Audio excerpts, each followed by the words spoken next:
마가복음 6장 7절부터 31절까지 말씀인데요. 혹시 영상이가 가능하면 물을 좀 떠다 주면 좋을 것 같습니다. 깜빡했습니다. 마가복음 6장 7절부터 31절까지 교독으로 우리가 한 절씩 긴 말씀이지만 우리 이 말씀을 우리가 교독으로 읽어보도록 하겠습니다. 제가 먼저 7절 말씀을 읽도록 하겠습니다. 12 제자를 부르사 둘씩 보내시며 더러운 귀신을 제어하는 권능을 주시고 명하시되 여행을 위하여 지팡이 외에는 양식이나 배낭이나 전대의 돈이나 아무것도 가지지 말며 10만 신고 2벌 옷도 입지 말라 하시고 또 이르시되 어디서든지 누구의 집에 들어가거든 그곳을 떠나기까지 거기 유하라. 어느 곳에서든지 너희를 영접하지 아니하고 너희 말을 듣지도 아니하거든 거기서 나갈 때 발 아래 먼지를 떨어버려 그들에게 증거를 삼으라 하시니 제자들이 나가서 회개하라 전파하고 많은 귀신을 쫓아내며 많은 병자에게 기름을 발라 고치더라. 이에 예수의 이름이 드러난지라. 헤롯 왕이 듣고 이르되 이는 세례 요한이 죽은 자 가운데서 살아났도다.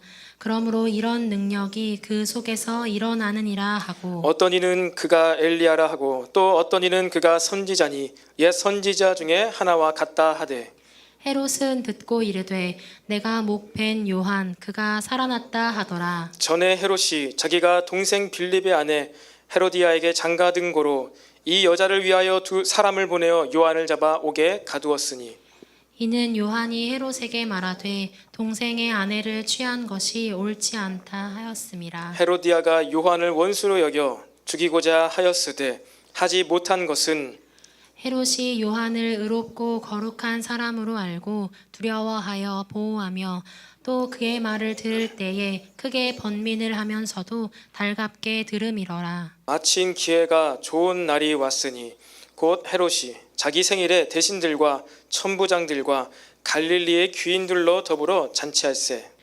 헤로디아의 딸이 친히 들어와 춤을 추어 헤롯과 그와 함께 앉은 자들을 기쁘게 한지라.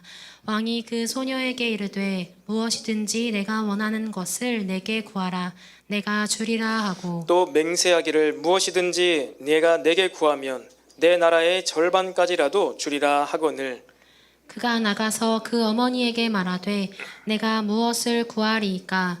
그 어머니가 이르되 세례 요한의 머리를 구하라 하니 그가 곧 왕에게 급히 들어가 구하여 이르되 세례 요한의 머리를 소반에 얹어 곧 내게 주기를 원하옵나이다 하니 왕이 심히 근심하나 자기가 맹세한 것과 그 앉은 자들로 인하여 그를 거절할 수 없는지라. 왕이 곧 시병 하나를 보내어 요한의 머리를 가져오라 명하니 그 사람이 나가 옥에서 요한을 목베어 그 머리를 소반에 얹어다가 소녀에게 주니 소녀가 이것을 그 어머니에게 주니라. 요한의 제자들이 듣고 와서 시체를 가져다가 장사하니라.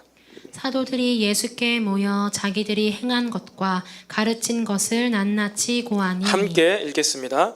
이르시되 너희는 따로 한적한 곳에 가서 잠깐 쉬어라 하시니 이는 오고 가는 사람이 많아 음식 먹을 겨를도 없음이라. 아멘. 네, 우리 이 시간에도 앞뒤 또 좌우에 있는 우리 지체들과 이렇게 인사해 봅시다. 격려해 봅시다. 예수님께서 우리의 믿음의 대상이 되십니다. 시작. 예수님께서 우리의 믿음의 대상이 되십니다. 또 한번 이렇게 한번 인사해 볼까요? 더 깊은 예배를 갈망합시다. 시작. 더 깊은 예배를 갈망합시다. 더 깊은 예배를 갈망합시다. 아멘. 우리 지난 시간에는 이 예수님을 믿지 못한 나사렛 사람들에 대해서 말씀을 나누었습니다. 그 지방에서도 분명히 예수님의 이 놀라운 지혜의 말씀들과 하나님의 권능이 나타났습니다. 그래서 그들이 놀랐었죠. 이게 어찌된 일이냐 놀라워했습니다. 그런데 곧 그들이 무엇이라고 말했습니까? 그는 마리아의 아들 요셉의 아들 목수 예수가 아니냐. 그리고 그의 동생 야고보를 우리가 알고 있고 그의 누이들을 우리가 다 알지 않느냐. 별 볼 일 없다. 별 볼 거 없다. 이렇게 마음을 먹은 것이지요. 그 믿음이 적은 일 때문에 그 지방 가운데서는 예수님께서 큰 많은 권능을 행하지 않으셨습니다. 그들에게 있는 고정관념, 선입견 때문에 그들이 예수님을 믿지를 못한 것이지요. 여러분, 오늘도 우리가 예수님을 믿게 되기를 바랍니다. 우리 어떤 친숙한 분위기가 아니라 늘 새 일을 행하시고 새로운 말씀을 주시고 무언가 끊임없이 하나님의 나라의 일을 하시는 그 예수님의 영, 성령님께 집중함으로 말미암아 여러분 믿음을 새롭게 세워나가는 저와 여러분이 되기를 바랍니다. 우리는 이 마가복음을 통해서요, 믿음에 대해서 다루게 됩니다. 이제 6장 우리 긴 본문을 읽었는데 지금까지의 우리 마가복음의 내용들을 한번 좀 정리해 보았으면 좋겠습니다. 여러분, 지금까지 예수님께서 어떤 일을 하셨죠? 마가복음의 1장 1절이 무엇입니까? 하나님의 아들 예수 그리스도의 복음의 시작이라. 복음의 시작입니다. 그리고 예수님께서 세례 받으시고 회개하라, 천국이 가까이 왔느니라, 복음을 믿으라, 이렇게 예수님께서 말씀하셨어요. 복음을 믿으라, 회개하라, 천국이 가까이 오고 있다, 그렇게 말씀을 하시고 회당에 모여가지고 회당에 가셔서 하나님의 말씀을 가르치셨어요. 그런데 그 회당에 있던 귀신 들린 자가 어떻게 됐습니까? 예수님으로 인하여서 귀신이 떠나갔어요. 그리고 또 많은 병든 자들이 예수님께 나와왔을 때 그들에게 안수하시고 때로는 말씀으로 어떻게 했습니까? 병자들을 고치셨어요. 천국이 왔다, 너희들은 복음을 믿어야 된다. 아직 자기 누군지 얘기 안 했습니다. 근데 예수님께서 너희들은 복음을 믿어야 된다, 그리고 회개해야 된다, 그리고 하나님의 나라가 가까이 왔다, 그렇게 말씀하시고 이 사역을 하셨어요. 말씀 사역과 축사와 치유 사역을 하셨습니다. 그러니까 어떻게 되죠? 사람들이 막 모여들어요. 수많은 사람들이 이 지혜 있는 말씀은 우리가 듣던 바리새인들과 유대인들의 제사장들의 말씀과는, 그들의 권위 있는 말씀과는 또 다른 새로운 권위의 말씀이다 하고 놀라워했습니다. 그게 무슨 얘기입니까? 하나님께서, 예수님께서 말씀을 가르치실 때 그 분위기와 그 권위는요, 세상에서 가르치는 그러한 권위적인 말씀이 아니었던 거예요. 그러니까 세상에서는 찾아볼 수 없는 그런 분위기와 그런 내용의 하나님의 말씀인 것이죠. 무엇입니까? 예수님께서 말씀을 가르치실 때 어떠한 굉장한 그러한 이러한 울타리가 있었나요? 예수님께서는 들판에서 아주 편하게 말씀을 가르치셨습니다. 그리고 제자들과 함께 집에 거하면서 말씀을 가르치실 때는 어떻게 하셨죠?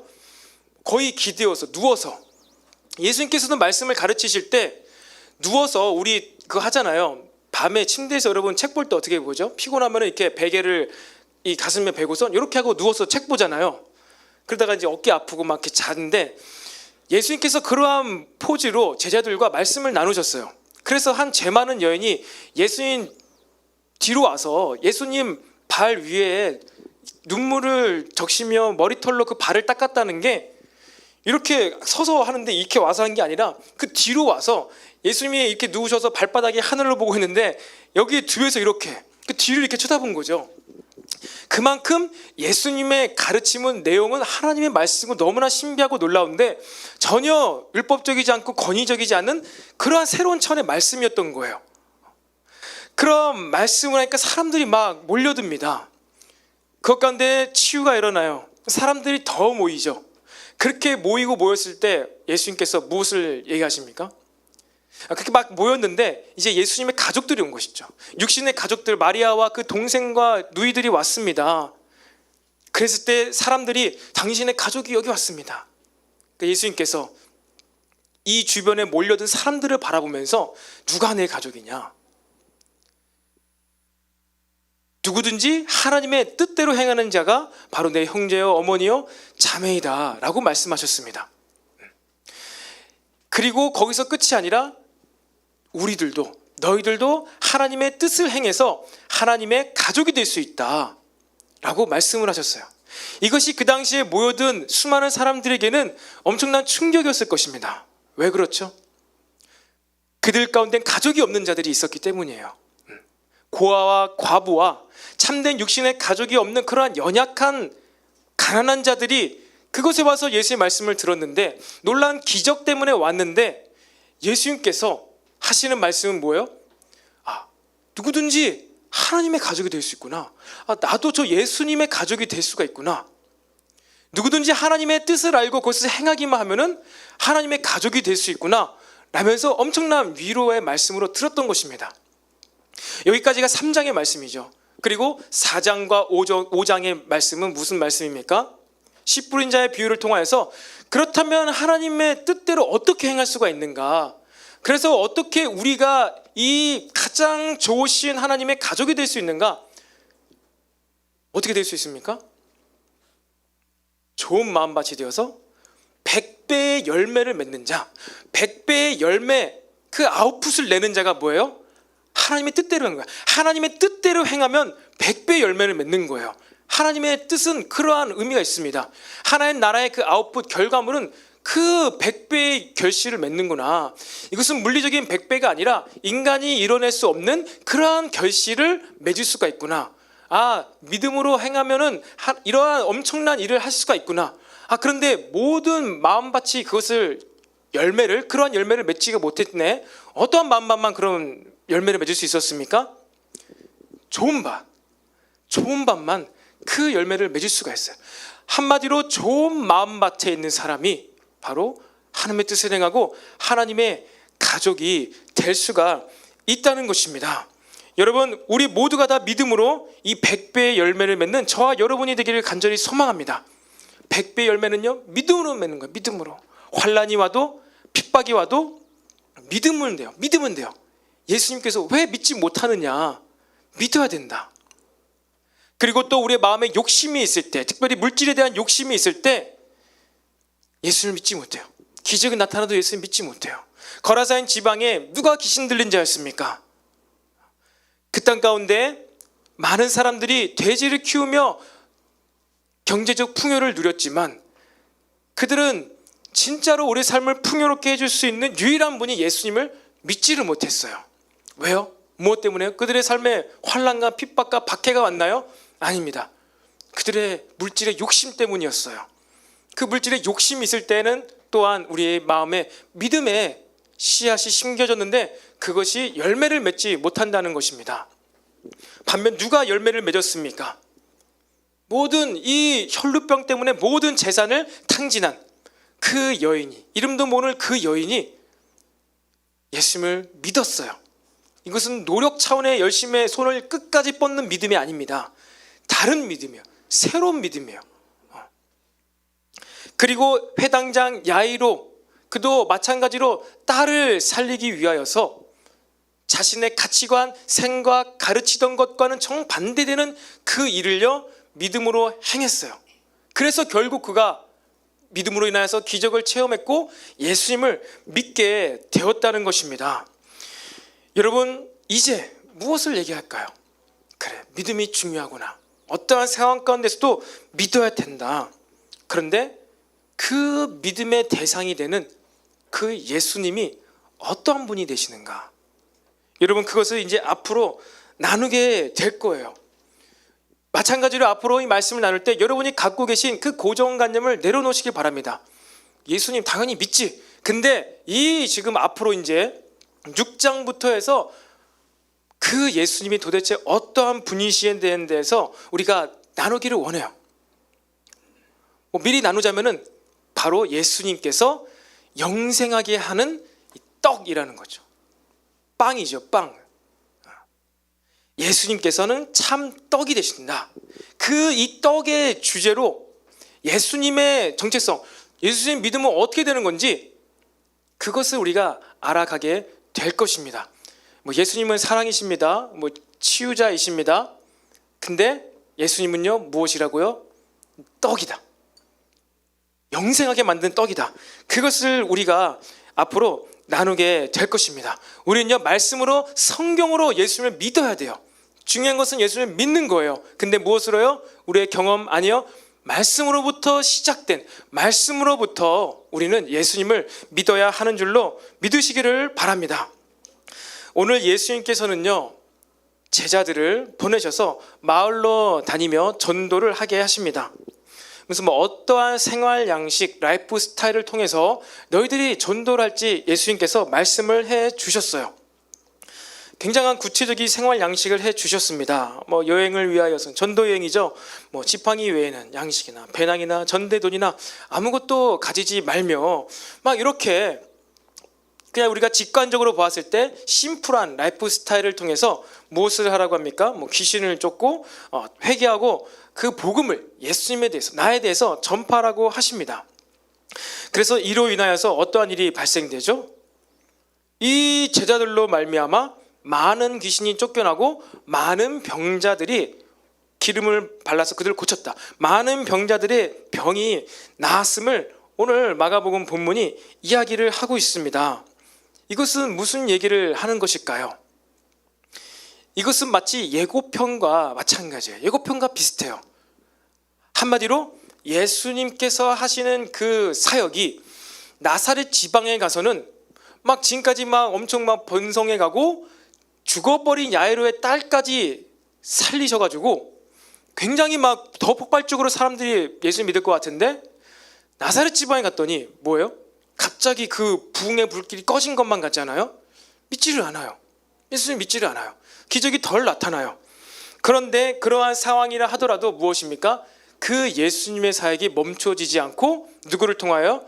제자들을 통하여 계속해서 진행될 것이다 라는 것을 암시하고 있습니다. 제자들이 온전하지는 못했지만 이 당시에는 온전하지 못했지만 제자들이 무엇입니까? 하나님의 가족으로서 사역을 하는 모습을 예고편처럼 보여주고 있는 부분입니다. 그리고 오늘 우리가 긴 구절을 읽었잖아요. 근데 우리가 13절 기름을 발라 고치더라 하고 중간을 뛰어넘어서 30절 말씀을 여러분 보세요. 30절에 사도들이 예수께 모여 자기들이 행한 것과 가르친 것을 낱낱이 고하니, 여러분 어떻습니까? 이 가운데 있는 긴 구절을 빼놓고 읽어도 너무나 자연스럽지요. 말이 너무나 잘 이어지잖아요. 제자들이 나가서 사역을 하고 예수님께 와서 낱낱이 고한 거예요. 너무나 자연스러운 스토리 라인입니다. 그런데 왜 이 사이에 14절부터 29절까지 이렇게 긴 구절을 할애하면서 갑자기 이미 죽은 세례 요한의 이야기가 이 중간을 차지하고 있는 것일까요? 그냥이 아니죠. 분명한 의도를 갖고 이 마가복음이 기록된 거예요. 왜 자연스럽게 이 제자들의 사역을 보고받는 그 구절로 연결되면 되는데 이 세례 요한의 끔찍한 이 참수당하는 그 이야기를 불러와가지고 과거에서 불러와가지고 이 둘 사이에 끼워 넣고 있는 것일까요? 너무나 많은 본문을 할애해서 이상하지만 우리들은 이거 성경이니까 성경책이니까 그냥 또 하나의 그래 세례 요한이 이렇게 죽었구나, 그의 머리가 소반에 담겨서 음식이 담겨야 할 떡과 빵이 담겨야 할 그 소반에 담겨서 이 헤로디아에게 나오고 그리고 세례 요한의 제자들이 그의 시체를 가져와서 장사를 지내는 이 스토리가 그냥 기록되었구나, 또 하나의 이야기네 라고 우리는 그렇게 생각할 수가 있습니다. 하지만 우리는 한 번 더 고민해 보기를 원해요. 왜 오늘 하나님께서는 우리들에게 무슨 말씀을 하시기 위해서 이 본문을 우리에게 주셨을까? 이것을 우리가 오늘 각자가 발견하게 되기를 바랍니다. 여러분, 헤롯 왕과 세례 요한 사이에는요 무언가 일이 있었지요. 우리가 본문 말씀을 읽었습니다. 어떠한 일이 있었습니까? 헤롯 왕이 자신의 동생의 아내인 헤로디아에게 장가를 들었어요. 그것이 옳지 못하다, 율법적으로 옳지 못하다, 이것을 세례 요한이 계속 얘기를 하니까 괴로운 것이죠. 그리고 그 당사자인 헤로디아도 너무나 창피하고 부끄러운 거예요. 눈에 가시처럼 세례 요한을 여겼겠죠. 그러다가 세례 요한을 잡았는데 죽일 방도로 잡다가 이 잔치를 베풀어서 여기서 자신의 딸에게 춤을 추게 만들어서 이 헤롯 왕을 어떻게 합니까? 하늘에 뿅 가게 만듭니다. 기쁘게 만드는 것이죠. 막 고관 백작들, 대관들이 모인 그 자리에서 굉장한 기쁨을 선사한 거예요. 그러니까 헤롯 왕의 마음이 흡족한 것이죠. 말만 해라, 내 나라의 절반이라도 주리라. 그랬을 때 이 그 헤로디아의 딸은 엄마한테 얘기 들었겠죠. 엄마에게 부름을 받은 대로 세례 요한의 머리를 달라. 그래서 헤롯이 당황하지만 어쩔 수 없이 많은 사람들 앞에서 약속을 했기 때문에 세례 요한의 머리를 내어오게 만들고 맙니다. 이 일이 과거에 있었던 일이에요.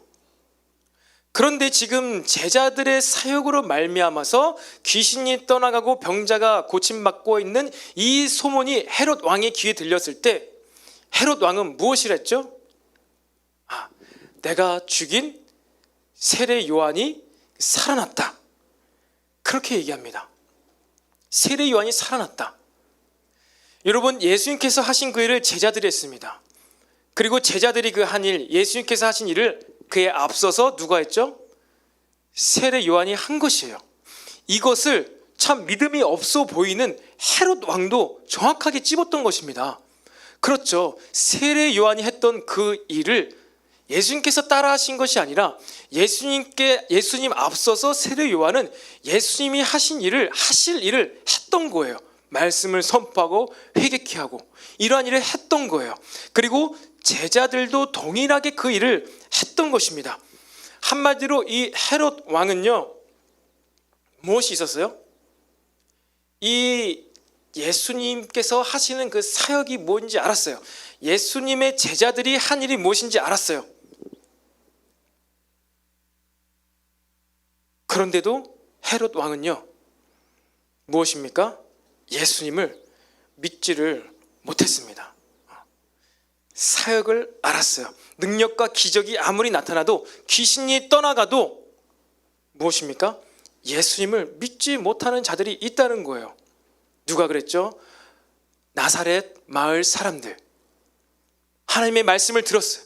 권능의 놀라운 기적을 보았어요. 하지만 예수님은 믿지 못했어요. 그리고 헤롯 왕과 이 헤로디아,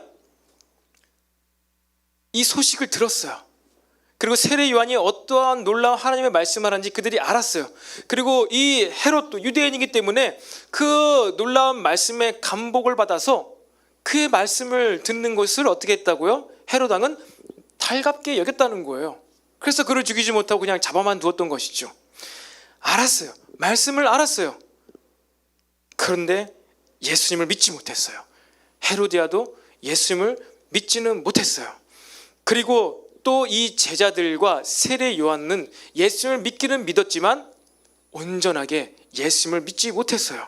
그래서 이 세례 요한은요, 옥에 잡혀 있을 때 다른 복음서에 보면은 너무나 이 자기가 옥에 갇혀 있는 시간이 길어지니까 뭐라 합니까? 그 방문자에게, 예수님께서 보내신 그 제자에게 그렇게 가서 물어보라고 전달하는 것이죠. 오실 그이가 당신이 맞습니까? 우리를 구원할 메시아가 오신다 해서 내가 그 소리를 미리 앞서 전파했는데 예수님께서 그분이신 줄 알고 내 세례를 주었는데, 근데 정말 당신이 그 메시아가 맞습니까? 이것은 무슨 얘기입니까? 내가 다른 메시아를 기다려야 됩니까? 더 놀라운 사역과 더 놀라운 기적을 행하는 그 메시아를 내가 기다려야 합니까? 당신이 그 메시아가 맞습니까? 이렇게 예수님을 온전히 믿지 못하는 그 세례 요한의 모습이 나타나기도 한다는 것이죠. 여러분, 그에 반해서 오히려 예수님을 온전하게 믿었던 자들이 누구였습니까? 바로 12년 동안, 12해 동안 혈루증을 앓던 그 여인 예수님 온전히 믿었어요. 그리고 회당장 야이로와 그의 가족들이 예수님을 믿었습니다. 여러분, 이를 통해서 우리가 알 수 있는 것은요, 우리의 사역이 믿음의 통로가 될 수 없음을 여러분이 반드시 기억을 해야 합니다. 여러분, 우리의 사역을 통해서 우리의 믿음이 견고해지는 것이 결코 아니에요. 사역을 통해서는요, 잠깐 우리의 열정이 막 비춰지는 것처럼 보일 수는 있습니다. 하지만 여러분, 우리의 이 믿음은요, 온전히 오직 이 십자가로 말미암아 이 예수님 복음, 하나님께서 하신 그 사역, 십자가의 사역만이 우리의 믿음의 근본이 되기를 축복합니다. 사역으로 인하여서 긍정적인 열매가 있어도, 사역으로 말미암아 내 신앙생활로 말미암아서 어떤 내 삶이 윤택해지고 좀 더 나아지는 그런 일이 있어도 결국 예수님을 믿지 못하면요, 우리는 예수님이 떠나게 돼 있어요. 믿음을 버리게 돼 있습니다. 그리고 사역으로 인하여서, 내 믿음 신앙생활로 인하여서 부정적인 열매가 있어. 그 부정적인 열매 때문에 또한 예수님을 믿지 못하면요, 결국 또 주님을 떠나게 돼 있다는 것입니다. 바로 그 이야기의 내용들이 이 마가의 복음의 이야기로 나오고 있는 것입니다.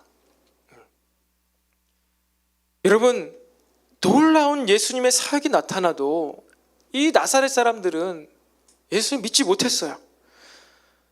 헤롯 왕과 바리새인은 오히려 그 사역을 보아도, 말씀을 들어도 오히려 예수님을 핍박을 했습니다.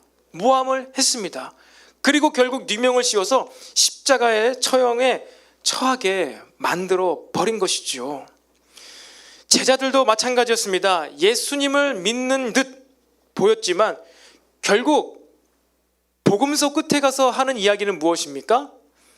제자들도 결국 자신의 유익을 따라서 예수님을 믿는 척 했던 것이구나.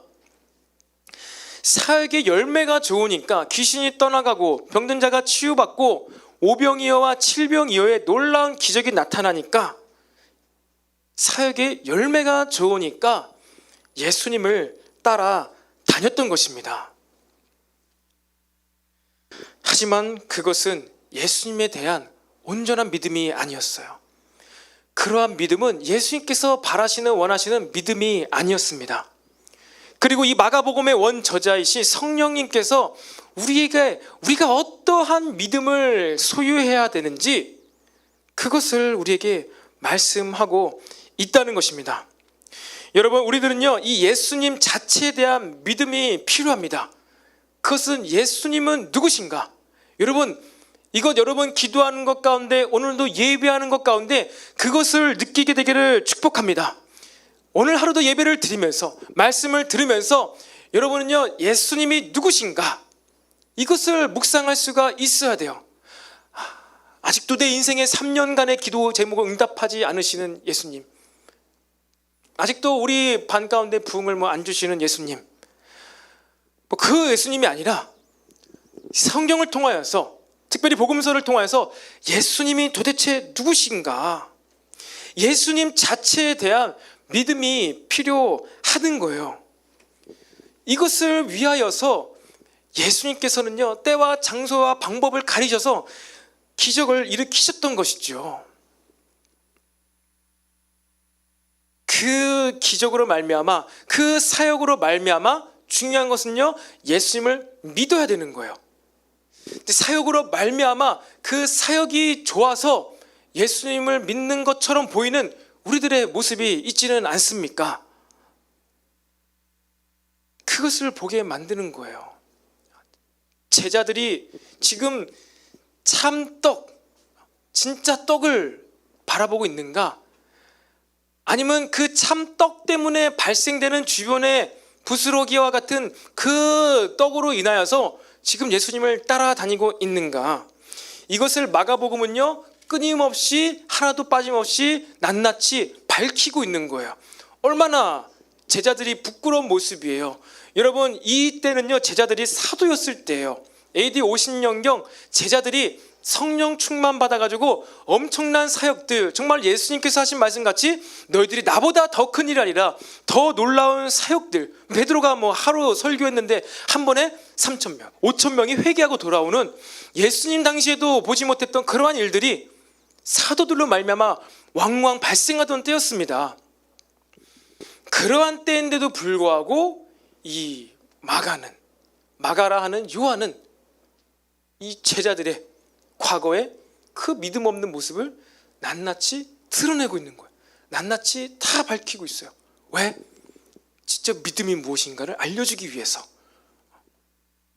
그 믿음의 대상이 누구신지에 대해서, 누구는 그 예수님과 엘리야다, 모세와 같다, 과거에 구약에 있었던 선지자와 같다, 막 이런 얘기를 하는데, 그것이 아니라 예수님은 참 떡이야. 예수님의 피와 그 살을 마시고 먹는 자는 영생을 누리게 돼.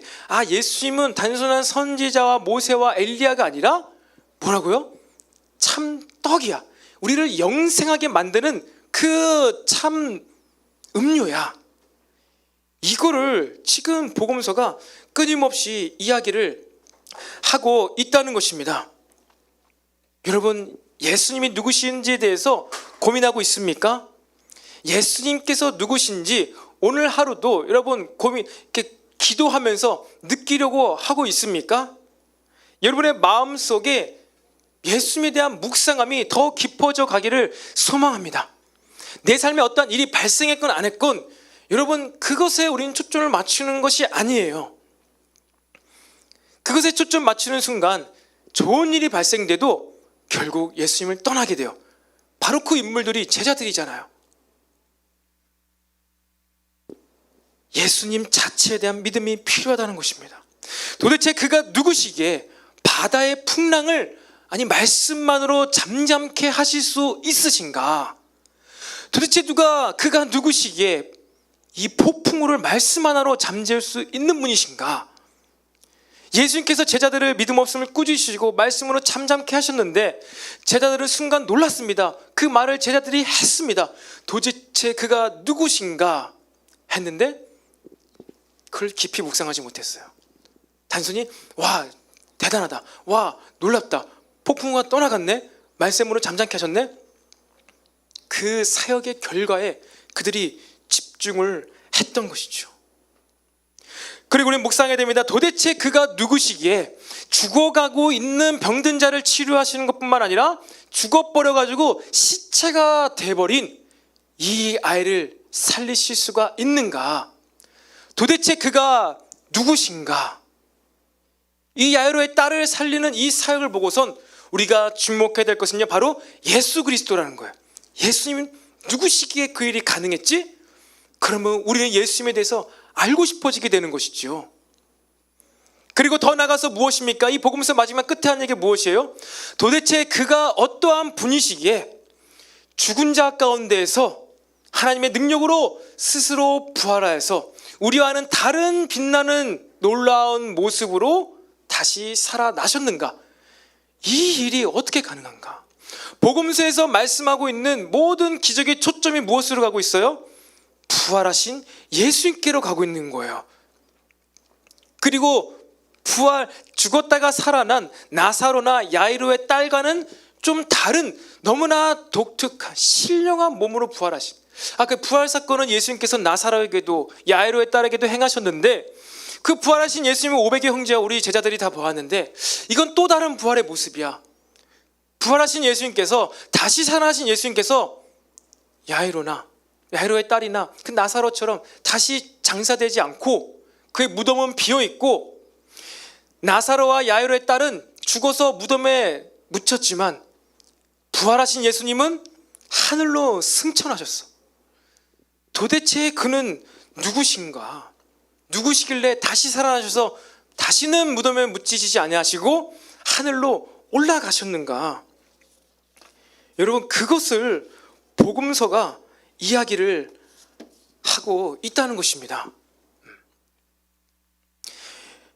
예수님에 대한 믿음, 이 당시에서도 수많은 사람들은 각자의 상황과 처지에 따라서 예수님을 믿었어요. 그렇기 때문에 예수님께서는 줄곧 기적을 일으키실 때 마을로 다시 들어가지 말라, 이걸 아무에게도 얘기하지 말라, 그렇게 명하십니다. 왜요? 자신이 누구신지에 대해서 가장 중요하고 본질적인 영생하는 떡, 참 피와 참 음료가 되는, 참 음료와 참 빵이 떡이 되는 나에 대해서 오해할까 봐 예수님께서는 그것을 계속 숨기시는 거예요. 그리고 이제 우리가 앞으로 이제 나누게 될 이 참떡에 대해서 사람들이 예수님을 오해하니까 그때 예수님께서 제자들에게 이야기하는 것이죠. 사람들이 나를 누구라 하느냐? 그런데 너는 나를 누구라 생각하느냐? 거기서 베드로가 정답을 이야기하니까 예수님께서 칭찬을 하신 거예요. 그리고 이것을 알게 한 것은 너 때문이 아니라 하늘에 계신 아버지께서 이것을 알게 하셨다. 이것이 바로 믿음의 고백이다. 수많은 사람들이 날 오해하고 있고 기적을 만들어내는 사람, 치유자, 오병이어의 기적을 일으키는 자, 풍랑을 잠재우는 자로 알고 있는데, 선지자로 알고 있는데, 그것이 아니라 베드로는 무슨 얘기를 한 거예요? 살아계신 하나님의 아들이시다. 하나님의 아들이죠. 아들은 무엇을 뜻합니까? 그의 아버지와 동일한 존재입니다. 여러분의 이 존재, 정체성, 여러분의 존재를 드러내는 DNA가 여러분 누구로부터 왔습니까? 부모님으로부터 왔잖아요. 여러분의 부모님과 여러분의 DNA는요, 유전자는요 동일해요. 유전자 검사를 하면요, 친딸인지 친아들인지 어떻게 해요? 다 알 수 있잖아요. 동일한 겁니다. 동일한 존재라는 거예요. 한마디로 베드로의 그 고백은 예수님이 하나님이시라는 거예요. 예수님이 하나님이시라는 것입니다. 그리고 그것을 믿게 하기 위하여서 예수님께서 십자가의 사건을 치셨다는 거예요. 이것이 바로 복음의 메시지이죠. 그렇기 때문에 예수님께서 너무나 이것을 기뻐하신 거예요. 너무나 기뻐하셨어요. 그리고 이 고백을 듣고 나서 그때서부터야 자기가 죽게 될 것이라는 말씀을 하셨습니다. 무슨 얘기입니까? 여러분, 우리는요, 이 예수님의 놀라운 사역과 기적, 우리 삶에서 풍성하게 나타나는 사역의 결과물들을 복음서에 많이 나와 있습니다. 그런데 마가복음에 무슨 내용이에요? 1장부터 3장까지 그 사역을, 그리고 이 사역을 왜 했는지, 이 사역을 한 나는 도대체 어떠한 존재인지에 대해서 하나님의 가족이다, 하나님의 아들이다, 이것을 비유의 말씀을 통해서 알려주십니다. 그리고 그 알려주신 그 예수가 내가 어떠한 존재인지에 대해서 구체적으로 영생하는 떡이다, 참떡이다를 구체적으로 다양한 사건과 이야기들을 통해서 우리들로 하여금 정확한 예수님에 대한 믿음을 붙잡을 수 있게 하기 위하여서 6장, 7장, 8장, 9장의 말씀을 우리에게 주신 줄로 믿으시기를 바랍니다. 사랑하는 청년 여러분, 우리가 예수님을 모르면요, 예수님은 누구신가, 예수님에 대해서 모른다면요, 잘 모르면요, 우리는 하나님께서 하시는 사역 때문에, 예수님께서 하시는 그 일 때문에 실족할 수가 있습니다. 실족할 뿐만 아니라 예수님께서 하시는, 하나님께서 하시는 그 일을 막아설 수도 있는 거예요. 아까 서두에 말씀드렸다시피 세례 요한이 예수님이 그가 맞습니까? 당신이 오실 그이가 맞습니까? 이렇게 의심의 말을 했던 것이죠. 이에 대해서 예수님께서 뭐하라고 말씀하십니까? 누가복음 7장에 이런 말씀이 있죠. 한번 다 같이 한 목소리로 읽어보겠습니다. 시작. 누구든지 나로 말미암아 실족하지 아니하는 자는 복이 있도다 하시니라. 아멘. 우리 예수님의 사역이 아니라 예수님을 믿고 예수님을 신뢰하고 있는가, 그 사람이 복된 자임을 여러분 믿으시기를 바랍니다. 예수님을 내가 믿고 있는가? 예수님으로 믿어야만, 예수님을 믿어야만 실족하지가 않을 수가 있는 거예요. 여러분, 이 축복의 메시지가 들리게 되길 바랍니다. 너무나 우리가 당연히 알고 있고, 너무나 여러분들이 태어날 때부터 모태신앙들은 예수님 믿어야 돼, 예수님 믿어야 돼, 당연한 메시지를 하고 있어서 우리 여러 모태신앙인들이 지금 비몽사몽에 빠져 있는 것 같은데, 여러분, 우리는요 예수님 믿어야 돼. 한번 따라해 볼까요? 예수님을 믿읍시다. 시작. 예수님을 믿읍시다. 옆 사람은 뭐 이렇게 건면하면서 예수님을 믿으세요. 시작. 예수님을 믿으세요. 예수님을 믿으세요. 여러분, 하나님께서 우리의 삶 가운데 하시는 그 일을요 바라보기 위해서는요, 정확하게 바르게 바라보기 위해서는요, 무엇을 해야 됩니까? 예수님을 믿어야 돼요. 예수님을 믿지 못하면요, 헤롯 왕과 바리새인들처럼 기적이 나타나도, 하나님의 사역이 나타나도 이것이 나에게 삶에 피해를 주고 이것이 나의 삶의 명성에 흠집을 낸다고 생각했을 때는요, 뭐예요? 예수님을 배척하는 자가 돼요. 예수님을 대적하는 자가 됩니다. 사역을 보아도 경험해도 기적을 체험해도 여러분 예수님을 대적하는 자가 된다는 거예요. 무엇을 어떻게 했을 때요? 예수님을 믿지 못할 때. 그리고 제자들처럼 예수님을 믿지 못하고 그 사역의 부스러기, 사역의 그 콩고물만 바라보았을 때는 어떻게 됩니까? 우리 삶에 환란이 올 때 다 예수님을 떠나가게 돼요. 그 우리의 삶의 환란을 주시는 것은 우리의 마음밭을, 좋지 못한 마음밭을 좋게 만들기 위해서 하나님께서 허락하신 환란과 풍파인데, 그 풍파 때문에 예수님을 믿지 못해서 왜 물을 빨리 퍼내지 않냐고, 왜 빨리 이 풍랑을 잠재우지 않냐고 그 예수님께 핀잔 주며 예수님을 비난할 때 어떻게 됩니까? 예수님을 떠나가요. 예수님을 믿지 못해요. 그동안 예수님 믿어왔던 거 다 낭비예요. 너무나 어리석은 삶이 되어버린다는 것이죠. 여러분, 믿음의 출처가 어디입니까? 오늘도 여러분들이 이렇게 자유한 가운데 예배를 드릴 수 있는 그 믿음, 그리고 주일이다, 오늘 교회 가야 되겠다, 주일이다, 오늘 온라인으로라도 예배를 드려야 되겠다, 나는 그 여러분의 믿음의 행위가 도대체 어디로부터 나온 것입니까? 예수님을 믿는 믿음으로부터 나온 것임을, 나오게 될 것을 주님의 이름으로 축복합니다. 끊임없이 계속해서 하나님께서 지금도 그 하나님의 일, 하나님의 사역을 하실 텐데요, 예수님을 믿음으로 말미암아 그 사역에 동참하며 동역하게 되는 저와 여러분이 되기를 간절히 소망합니다. 말씀을 마무리하겠습니다. 여러분, 우리에게 필요한 것은요, 예수님을 믿는 것입니다. 저의 삶 가운데도 지금 저에게 필요한 것은요, 예수님을 믿는 것이죠. 너무나 당연합니다. 동일해요. 여러분에게도 마찬가지예요. 무언가 기다리고 있습니까? 아니면 무언가를 하고 있습니까? 아니면 무언가를 열심히 준비하고 있습니까? 여러분, 그것 가운데 이 일이 잘 될까 잘 안 될까, 언제까지 기다려야 될까, 여러분, 그 우리의 마음이 드는 것 자체가 무엇입니까? 내가 지금 예수님을 믿는 것이 아니라 좋은 결과를 믿고 있었구나. 우리 마음을 돌아볼 수가 있어야 한다는 거예요. 좋은 결과, 참떡이 아니라 부스러기 떡을 바라고 있을 때 우리의 마음이 불안해집니다. 풍랑 가운데 배 안에 있던 제자들과 같은 모습이 되는 거예요. 예수님을 곁에 모시고 있지만, 예수님과 함께는 하고 있는데 다른 거를 믿고 있었어요. 예수님과 함께 하고 있었고, 말씀을 들었고, 가르침을 받았고, 때로는 무엇입니까? 기름을 발라 병자를 고치고 귀신을 쫓아내는 그 사역을 했는데, 이후에 다시 또 제자들은요, 믿음이 없는 말을 합니다.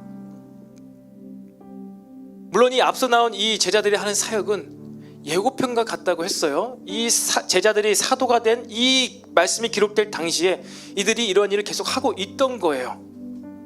그렇지만 그렇다 하더라도, 지금 너무나 놀라운 사역과 일을 하고 있다 하더라도 예수님을 믿지 못하면요, 예수님을 바라보지 못하면요, 언제든지 그 누구라도, 그 엄청난 사역하는 베드로도 믿음이 없으니까, 예수님을 믿지 못하니까 한순간에 도망자가 되는구나, 그것을 얘기하고 있습니다. 지금 여러분의 인생은 어떠합니까? 예수님을 믿고 있습니까? 풍랑 가운데 예수님을 바라보고 있습니까? 아니면 물에 빠져 죽을 것 같은 나를 보면서 왜 내 인생을 도와주지 아니하시냐고 그 믿음 없는 모습으로 나아가십니까? 여러분, 복음서에서 왜 부활로, 예수님의 부활로 마무리하겠습니까? 우리가 부활하게 된다. 우리는 이제 안 죽게 된다는 거예요. 직장생활 하지 못하면, 취업 안 되면 굶어 죽을 것 같아. 나 이제 뭐 먹고 살지? 여러분, 우리는 죽음이 없습니다. 영원한 세계로의 출발은 있을 뿐이에요. 여러분, 지금 이 어려운 이 시기 가운데 예수님에 대한 신앙, 이것은 저의 주장이 아니라 복음서에서 처음부터 끝까지 부활하신 예수님을 온전하게 밝히기 위해서 여러 가지 다양한 사건들이 소개되고 있는 거예요. 때로는 오병이요, 때로는 칠병이요, 때로는 죽은 자를 살리고, 때로는 귀신을 쫓고. 그런데 우리는 그 주변에 있는 떡고물에 너무나 많은 우리의 믿음을 옮겨놓진 않았습니까? 다시 여러분에게 도전하고 싶습니다. 여러분, 예수님을 믿으시기를 바랍니다. 예수님을 믿지 못했을 때 우리는 헤롯과 같이 됩니다. 바리새인과 같이 됩니다. 제자들과 같이 됩니다. 예수님을 믿을 때는요, 우리는 사도들과 같이 돼요. 예수님을 믿을 때는요, 사도가 된 제자들과 같아진다는 것입니다. 여러분, 바라기는요, 하나님께서는요 마지막 때까지 지금도 끊임없이 무언가 일을 하세요. 그 일을 하시기 위해서 우리의 삶을 계속 이렇게 두드리세요. 우리의 삶을 계속해서 갈아엎으시기를 원하세요. 그때 우리가 뭘 해야 된다고요? 씨 뿌린 자의 비유처럼 믿어야 된다는 거예요. 믿기만 하면 돼요. 예수님을 믿어야 돼요. 그 마음 먹는 것부터, 여러분의 신앙 고백하는 것부터, 간증하는 것부터, 기도 제목부터, 그리고 노래하며 예배하며 찬양할 때 여러분이 개인이 고백하는 그 고백까지도 모든 것이 예수님을 믿는 믿음이 되기를 간절히 소망합니다. 아멘. 우리 이 시간 자리에서 다 같이 일어나서 우리 이 찬양을 묵상하며 좀 예배했으면 좋겠습니다. 이 시간 우리의 마음을 우리 주님께 드립시다. 십자가를 바라보며 온 마음 다해 예배합시다. 그럴 때 주님께서 우리에게 믿음을 주실 거예요. 괜찮다, 절대 죽지 않아. 나를 믿는 자는 결코 죽지 않는다. 믿음으로 살아라. 나를 믿음으로 살아라. 여러분, 이 믿음의 초청 가운데로 들어갑시다. 함께 고백합시다. 성령님, 내 마음 드립니다. 지금 이 시간 충만하게 임하옵소서. 성령님, 내 마음 드립니다. 지금 이 시간 충만하게 임하옵소서. 누구도 거부할 수 없는, 누구도 거부할 수 없는 주의 임재로, 주의 임재로 나를 둘러 덮으소서. 십자가를 바라보며 온 마음 다해 예배하니 사랑스러운 성령님 임하소서. 십자가를 바라보며 온 마음 다해 예배하니 사랑스러운 성령님 충만하게 임하소서. 우리 한 번 더 믿음으로 성령님, 내 마음 드립니다. 성령님, 내 마음 드립니다. 지금 이 시간 충만하게 임하옵소서. 누구도 거부할 수 없는, 누구도 거부할 수 없는 주의 임재로, 주의 임재로 나를 둘러 덮으소서.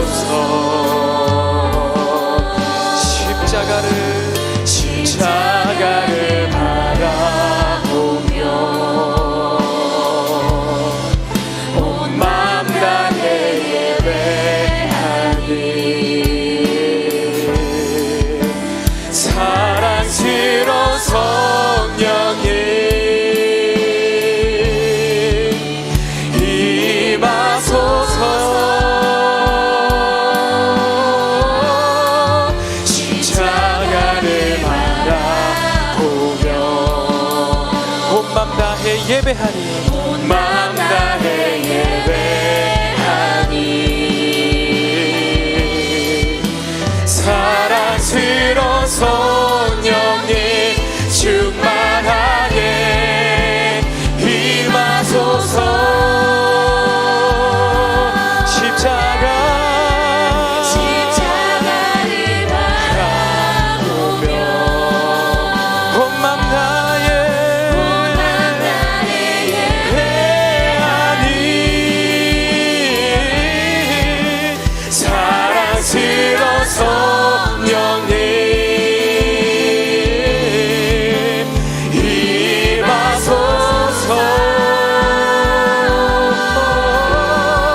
십자가를 바라보며 온 마음 다해 예배하니 사랑스러운 성령님 충만하게 임하소서. 십자가를 바라보며 온 마음 다해 예배하니 사랑스러운 성령님 이곳에 임하소서. 십자가를 바라보며 온 마음 다해 예배하니 사랑스러운 성령님 충만하게 임하소서. 아멘. 그래서 우리가 이 시간 기도할 때 여러분 부활의 십자가를 바라보시길 바랍니다. 여러분은 결코 죽지 않습니다. 부활의 생명이 되신 예수님의 생명에 참여한 자가 됐음을 믿으시기를 바랍니다. 예수님을 믿으십시오. 부활하신 예수님을 믿으십시오.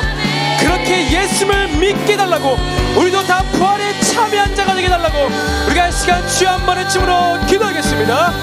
주여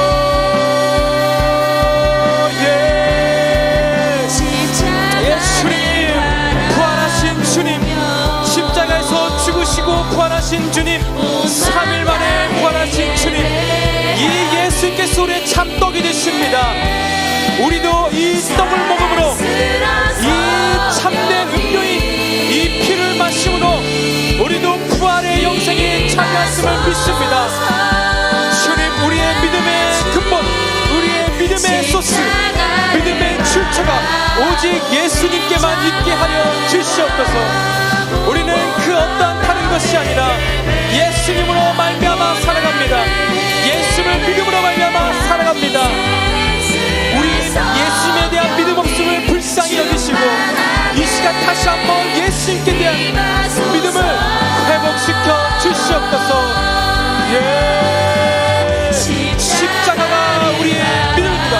십자가의 부활이 나의 부활입니다. 우리는 결코 죽지 않습니다.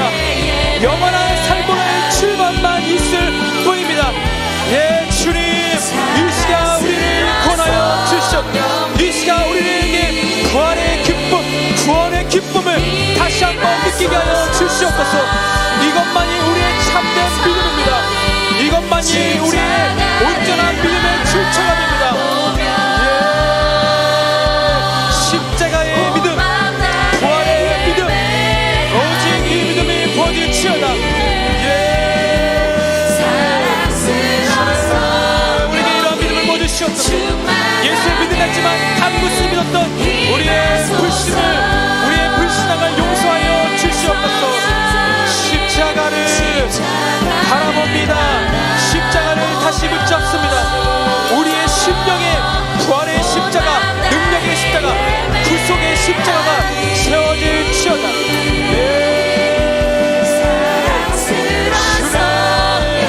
우리에게 말씀하시고 감동을 주시고 우리에게 부활의 기쁨을 다시 한번 깨닫게 하여 주옵소서.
고백합시다. 십자가를 바라보며 온 맘 다해 예배하니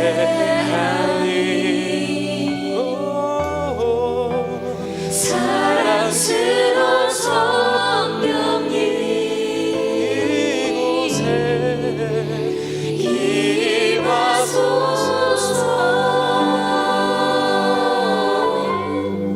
십자가를 바라보며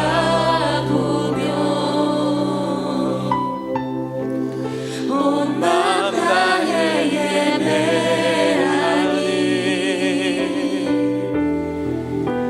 사랑스러운 성령님 충만하게 임하소서. 네, 그렇습니다. 주님, 우리가 죽게 대한 믿음은 오직 부활의 십자가임을 우리가 고백합니다. 우리에게 영원한 생명을 주시는 그 예수님을 믿는 믿음이 우리의 믿음임을 다시 한번 고백합니다. 주님, 이 믿음 언저리에 있었던 것을 우리가 의지했던 적이 있습니까?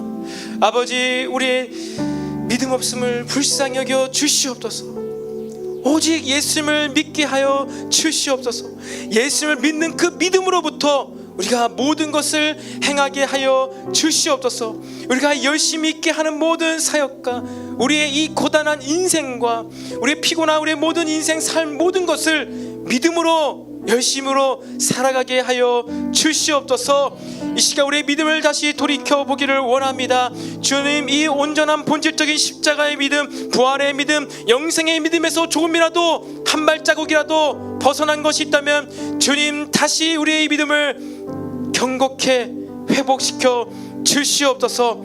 우리 가운데, 우리 마음속의 심령 가운데 더욱더 충만히 임재하셔서 우리의 심령을, 우리의 마음밭을 좋은 밭으로 변화시켜 주시옵소서. 지금 우리의 삶의 환난과 풍랑과 이 모든 것들 주님께서 나의 삶을, 나의 마음을 좋은 밭으로 만드시는 줄로 믿습니다.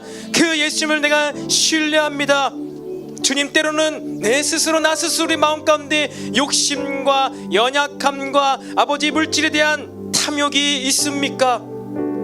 이것 가운데 주님이 주시는 그러나 훈계의 말씀, 채찍의 말씀을 주님, 우리가 달게 받게 하여 주시옵소서. 이것으로 말미암아 우리가 영생에 거할 수 있고, 이것으로 말미암아 하나님의 가족됨의 기쁨을 누릴 수가 있음을 배웠습니다. 그 어떠한 욕심 주님, 우리의 마음에 자리 잡지 못하게 하여 주시옵소서. 그래서 하나님과의 참된 가족됨을 누림으로 아버지, 우리가 이 기쁨, 새로운 기쁨, 새로운 차원의 이 기쁨에 우리가 이 땅에서 살아가는 그 끝날까지 살아가게 하여 주시옵소서. 주님, 특별히 우리 엘림 청년부를 사랑하사 여기까지 인도하셨고, 여기까지 우리가 예배를 드리게 하셨고, 여기까지 우리가 중보하며 기도하게 하셨습니다. 아버지, 우리 엘림 청년부가 더욱더 그 마지막 날까지, 끝날까지 기도하며 예배하며 하나님 말씀을 선포하는 예배 공동체가 되기를 원합니다. 아버지, 우리가 이 예배로 서로 연합되게 하여 주시옵소서. 우리가 이 믿음으로 서로 연합되게 하여 주시옵소서. 오직 믿음만이 우리를 온전하게 할 수 있음을 우리가 서로 알게 하여 주시옵소서. 그래서 우리가 이 환난과 핍박이 다가오는 마지막 때 가운데 우리가 참된 가족됨을 누리며 참된 기쁨을 누리며 이 때를 우리가 정말 아무 일도 아닌 것처럼 통과해내는 우리 모두가 되게 하여 주시옵소서. 모든 것 감사드리며 살아계신 예수님의 이름으로 기도드립니다. 아멘. 하늘에 계신 우리 아버지여, 이름이 거룩히 여김을 받으시오며 나라의 임하옵시며 뜻이 하늘에서 이루어진 것 같이 땅에서도 이루어지이다. 오늘날 우리에게 일용할 양식을 주옵시고 우리가 우리에게 죄 지은 자를 사하여 준 것 같이 우리 죄를 사하여 주옵시고 우리를 시험에 들게 하지 마옵시고 다만 악에서 구하옵소서. 대개 나라와 권세와 영광이 아버지께 영원히 있사옵나이다. 아멘.